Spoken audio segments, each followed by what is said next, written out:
وعلیکم، کیا حال ہے بچوں؟ امید کرتا ہوں آپ خیریت سے ہوں گے۔ اچھا، آج کا ہمارا جو سبق ہے وہ عبادات ہے، ٹھیک ہے۔ عبادات میں پہلا ہمارا جو زکوٰۃ ہے، تو اس سبق کے ہم سوال جو ہیں اس کے جو جواب ہیں، ٹھیک ہے، آج وہ ہم لگا لیتے ہیں۔ تو آپ نے ساتھ ساتھ نشان لگاتے جانا ہے، ٹھیک ہے، اور میں آپ کو بتاؤں گا کہ کس طرح آپ نے یہ یاد کرنی ہے، ٹھیک ہے۔ تو سب سے پہلا جو سوال ہے اس میں یہاں پر پہلا سوال ہے یہ جو، ٹھیک ہے، زکوٰۃ کی جو فرضیت کے بارے میں ایک آیت کا ترجمہ لکھیں، ٹھیک ہے۔ تو یہ آپ کا پہلا سوال ہے۔ اچھا، یہاں پر بچوں آپ نے یہاں پر جو میں آپ کو بتانے جا رہا ہوں، ٹھیک ہے، آیت کا جو ترجمہ ہے، ٹھیک ہے، میں نشان لگایا، آپ کے ساتھ نشان لگا رہے ہیں، اور نماز قائم کرو اور زکوٰۃ ادا کرو اور اللہ کو عمدہ قرض دو، ٹھیک ہے۔ اگر آپ یہاں تک کر لیں تو وہ بھی ٹھیک ہے، تو ساتھ میں اگر یہ آپ تھوڑا سا ایڈ کر لیں نا، یہ والا بھی ٹھیک ہے، ساتھ میں اللہ تعالیٰ کی راہ میں خرچ کرنا ایک افضل عبادت ہے، ٹھیک ہے، یہ اللہ تعالیٰ کے ساتھ بہترین تجارت بھی ہے۔ تو اس سے آپ کا جو ہے نا مطلب ہے کہ یہ سمجھ لیں کہ آپ کی جو ہے نا اس طرح سے جو مشق وہ اچھی طرح سے ہو جائے، ٹھیک ہے۔ اس طرح اگر آپ جو آنسر زیادہ کریں گے نا، تو ایک تو آپ کے پیپر کے اندر بھی اچھے جو ہے مارکس آئیں گے، اور جب آپ اگلی کلاسز میں جائیں گے تو یہ آپ کے لیے آسانی ہوگی۔ تو آپ کی مرضی ہے کہ چھوٹا کر لیں یا بڑا کر لیں، ٹھیک ہے۔ تو اس طرح آپ کے نمبر اچھے آ جاتے ہیں، ٹھیک ہے۔ اگر میں تو یہ کہتا ہوں کہ آپ یہ والی جو لائن ہے ادھر تک یہ بھی ساتھ ملا لیں، ٹھیک ہے، کہ اللہ تعالیٰ کے ساتھ بہترین تجارت بھی ہے، ٹھیک ہے، یہاں تک اس کا جو ہے نا آنسر آ گیا، ٹھیک ہے۔ اب دوسرا سوال ہم دیکھتے ہیں۔ دوسرا سوال ہے ہمارے پاس زکوٰۃ کے بارے میں ایک حدیث مبارکہ کا جو ہے نا ترجمہ لکھیں، ٹھیک ہے۔ اب اس کا جو جواب ہے، ٹھیک ہے، دوسرے سوال کا، کہ جو شخص اللہ کی راہ میں کوئی چیز خرچ کرے اس کے لیے وہ چیز 7 گنا بڑھا کر لکھ دی جاتی ہے۔ تو یہ دوسرے سوال کا جو ہے نا آپ کا جواب ہوگا، ٹھیک ہے، یہاں سے لے کر ادھر تک۔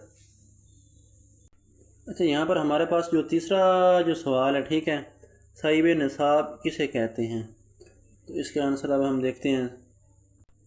اچھا، اس کا جو جواب ہے، ٹھیک ہے، صاحب نصاب اس شخص کو کہتے ہیں جس کے پاس ایک خاص مقدار میں مال جمع ہو اور اس پر 1 سال گزر جائے، ٹھیک ہے بچوں، کہ جو صاحب نصاب ہوتا ہے نا اس شخص کو کہتے ہیں کہ جس کے پاس اچھا خاصا مال ہو، ٹھیک ہے، اور اس پر ایک جو ہے نا سال گزر گیا ہو۔ اس میں اگر یہاں تک آپ کر لیں تو وہ بھی بہت اچھا، لیکن اگر یہ ساتھ میں ملا لیں تھوڑا سا یہ ہے، ٹھیک ہے، کہ صاحب جو زکوٰۃ سے مراد مال جو ہے، ٹھیک ہے، مال کی وہ مقدار ہے جس پر زکوٰۃ فرض ہو جاتی ہے، ٹھیک ہے۔ تو اگر یہ بھی ساتھ ملا لیں تو یہ بہت اچھا ہے۔ تو آپ کی مرضی ہے کہ یہ اس سے آپ کے اچھے نمبر آ جاتے ہیں۔ وہ پہلے جو میں نے بات بتائی ہے کہ آپ کا جو ہے نا اس سے جو ہے نا اگلی کلاسز میں آپ آسانی پیدا ہوگی، ٹھیک ہے، آپ زیادہ سے زیادہ جو ہے نا سبق یاد کر سکتے ہیں اگر آپ ادھر اس کلاس میں اگر یہ جو پریکٹس کرتے ہیں نا، کہ جو تھوڑا سوال کا جواب ہوتا ہے وہ زیادہ آپ اگر یاد کر لیتے ہیں تو اس سے آپ کے اچھے نمبر بھی آ جاتے ہیں، اور اس سے آپ کا یہ جو ہے نا پریکٹس ہو جاتی ہے کہ آپ زیادہ سے زیادہ جو ہے نا اس سے آپ کا حافظہ بھی جو وہ بھی زیادہ جو ہے نا زیادہ ہوتا ہے، ٹھیک ہے، اس میں بھی اضافہ ہوتا ہے آپ کے حافظے کے اندر بھی۔ تو یہاں تک آپ کی مرضی اگر یہ ساتھ میں ایڈ کر لیں تو ٹھیک ہے، ورنہ ادھر سے لے کر ادھر کر لیں، ٹھیک ہے۔ کچھ جو بچے ہوتے ہیں وہ ذہین بھی ہوتے ہیں، ٹھیک ہے، اور کچھ جو کمزور ہوتے ہیں، جو کمزور بچے ہیں یہاں تک کر لیں، ٹھیک ہے، یہاں تک، ٹھیک ہے۔ تو یہ آپ کا جو سوال ہے تیسرا اس کا جواب ہو گیا۔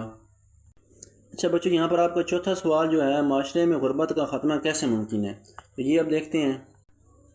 یہاں پر جو چوتھا سوال آپ کا تھا وہ یہ ہے کہ زکوٰۃ ادا کرنے سے معاشرے سے غربت کا جو ہے نا ختم ہو جاتا ہے، ٹھیک ہے۔ تو یہ ایک تو اس کا نا چھوٹا سا آنسر ہے۔ اگر اس میں یہاں سے تھوڑا اور اس میں ایڈ کر لیں، ٹھیک ہے، کہ زکوٰۃ ادا کرتے ہوئے اس بات کا خیال رکھنا چاہیے کہ یہ صرف اصل حقدار ہی کو ملے، ٹھیک ہے، یہاں تک، یہ اگر یہاں تک کر لیں تو یہ زیادہ بیسٹ ہے، ورنہ آپ کی آسانی کے لیے پھر آپ یہاں تک ہی کر لیں تو یہ بہت ہے، ٹھیک ہے۔ لیکن بہتر یہ ہے کہ آپ زیادہ سے زیادہ جو آنسر ہے نا وہ زیادہ کیا کریں، ٹھیک ہے، تو اس سے آپ کے جو نمبر ہوتے ہیں نا وہ اچھے آ جاتے ہیں، ٹھیک ہے، آپ کا نمبر کٹ نہیں ہوتا بچوں، یہ بات آپ نے جو ہے نا اس کا خیال رکھنا، ٹھیک ہے۔ تو جتنا آپ آسانی سے کر لیں، میں نے آپ کو 2 راستے بتائے، ٹھیک ہے، چھوٹا آنسر بھی اور بڑا بھی ساتھ بتایا ہے۔ اور آپ کو اگر یہ ویڈیو اچھی لگے تو آپ نے بچوں سبسکرائب اور لائک تو لازمی کر کے جانا، ٹھیک ہے۔ سبسکرائب کرنے سے یہ ہے کہ آپ کو جو آنے والی ویڈیو ہوتی ہے اس کا نوٹیفیکیشن مل جاتا ہے، اگر وہ بیل آئیکن کا جو چھوٹا بٹن ہوتا ہے نا اس کو اگر آپ پریس کر لیتے ہیں، ٹھیک ہے۔ تو ملتے ہیں انشاءاللہ اگلی ویڈیو میں، اور ہمیں اپنی دعاؤں میں بچوں یاد رکھیے گا۔ اللہ حافظ۔